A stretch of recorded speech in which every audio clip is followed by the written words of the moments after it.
దేవుని పరిశుద్ధ నామమునకు మహిమ కలుగునుగాక. ప్రిలారా, ప్రభునామన మీ అందరికీ వందనాలు తెలియచేస్తూ ఉన్నాను. దేవుని వాక్యాన్ని ధ్యానిందాము.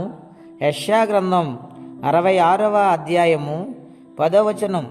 యెరూషలేమును ప్రేమించువారులారా, మీరందరూ ఆమెతో సంతోషించుడి, ఆనందించుడి.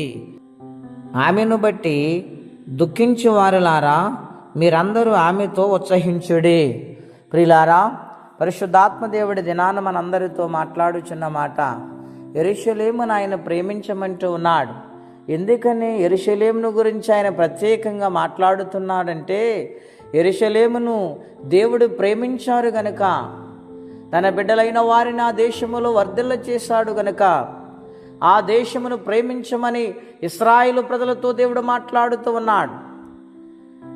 ఈ దినాన్న మనతో మాట్లాడుతున్న మాట, ఆనాడు యెరూషలేము ఇశ్రాయేలు దేశమును ప్రేమించమన్న దేవుడు ఈ రోజున యెరూషలేమనే మాట సంఘానికి సాదృశ్యముగా ఉన్నది. సంఘాన్ని ఆయన ప్రేమించమంటున్నాడు, సంఘానికి లోబడి జీవించమంటూ ఉన్నాడు, సంఘముతో సహవాసము చేయమంటూ ఉన్నాడు. గనుక నీవు సంఘాన్ని ప్రేమించగలిగితే దేవునిని ప్రేమించినట్లే. గనుక ఉదయకాల సమయంలో దేవుని బిడ్డలారా, దేవుని ప్రేమించే వారిగా ఉండాలి, సంఘాన్ని ప్రేమించే వారిగా ఉండాలి. ఎటువంటి సమస్య అయినా, ఎటువంటి కష్టమైనా సంఘములో నుండి మనము దేవుని సన్నిధిలో విజ్ఞాపన చేయగలిగితే దేవుడు నిత్యముగా ఆశ్చర్య కార్యము జరిగిస్తానని వాగ్దానము చేస్తూ ఉన్నారు.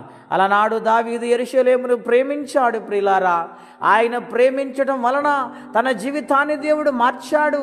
గొర్రెల దొడ్డులో నుండి ఇశ్రాయేలు దేశములో ఆ యెరూషలేము ప్రాంతానికి ఆయన రాజుగా మార్చాడు. కాబట్టి నా ప్రియ స్నేహితులారా, ఆలోచన చేయండి. ప్రేమించే మనసు మనం కలిగి ఉంటే వర్ధిల్లే దీవెన దేవుడు మనకు అనుగ్రహిస్తానని వాగ్దానము చేస్తూ ఉన్నారు. అటువంటి దీవెన ప్రతి ఒక్కరూ పొందుకోవాలని ఉదయకాల సమయంలో కోరుకుంటే మాటలు నేను ముగిస్తూ ఉన్నాను. ప్రార్థనండి. అత్యంత కృప కలిగిన దేవా, బహోన్నతమైన మీ నామము కొరకై స్తోత్రం చెల్లిస్తూ ఉన్నాం. ఈ ఉదయకాల సమయంలో నాయన, మమ్మలను ప్రేమించి మీరు ఇచ్చిన గొప్ప వర్తమానము కొరకై వందనాలు. నిన్ను ప్రేమించి వారు వర్ధిల్లతారని వాగ్దానం చేశావు.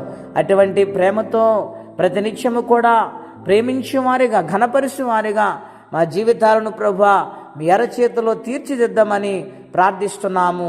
మీ ఆత్మ సహాయముతో నింపమని ప్రార్థిస్తున్నాము. ఎవరి కష్టములో, బాధలు, ఇబ్బందులు ఉన్నారో వారికి నీ కృప చూపి సహాయము చేయమని యేసుక్రీస్తు వారి పుణ్యనామములో ప్రార్థించి స్తుతించి వేడుచున్నాము తండ్రి.